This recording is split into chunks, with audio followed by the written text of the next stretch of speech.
Esiet sveicināti, dārgie florbola draugi! Sākam translāciju no Irlavas sporta nama, kur jau pēc dažām minūtēm sāksies LV Florbola līgas spēle vīriešiem starp florbola klubu Irlava un florbola klubu Sāc NF Riho.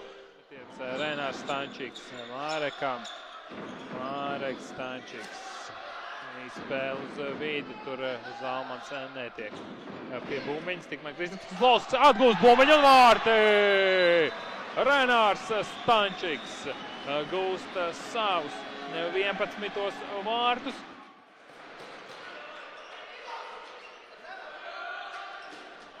Pagaidām neizdodas tāds bīstams moments izveidot šeit.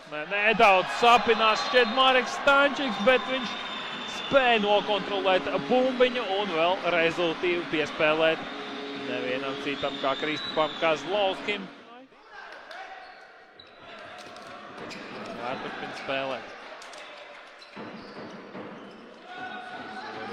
Mēģina darīt viesi un gūst vārtus no distances. Metiens negluži spēcīgs, bet pēdējā brīdī šķiet bumbiņi palecās gaisā un to negaidīja Ulvis Ansbergs. Izdevies lielākos panākums gūt tieši spēlējot savā laukumā. Izbraukumā nav klājies tik vienkārši. Līdzīgi varētu īstenībā teikt arī par Irlavu, kas gūst 3. vārtus. Emīls Krūmiņš, lielisks mētiens tālajā vārtu augšējā stūrī un atjauno 2 vārtu pārsvaru. Arī mainieku trenerim. Atgādināšu, pirmajā periodā bija arī sāks vārdu apmaiņas ar Ādašu komandas treneru, bet šeit vārti ar Nūjas nērto pusi. Kristaps Kazlovskis īsti nenokā gūst labumu savai komandai. Viņš meistarīgi izmūk no pretspēlētājiem, bet tā var iebraukt auzās. Un te arī iebrauc auzās un bullīts.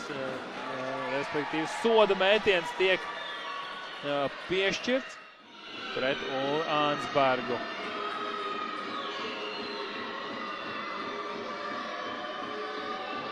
Daudz nemāna un meistarīgs vārtu guvums. Devīts Osītis. Lieliski Nūjas.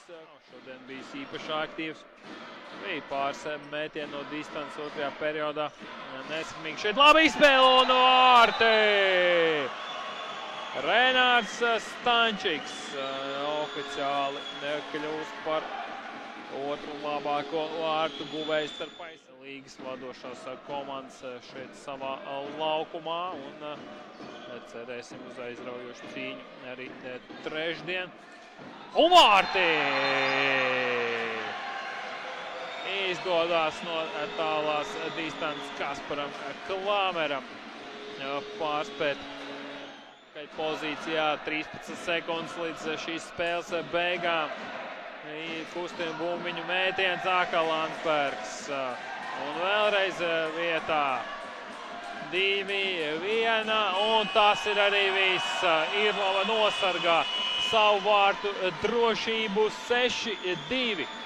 Mānieki izcīna otro uzvaru pēc kārtas un var viņus ar to arī apsveikt.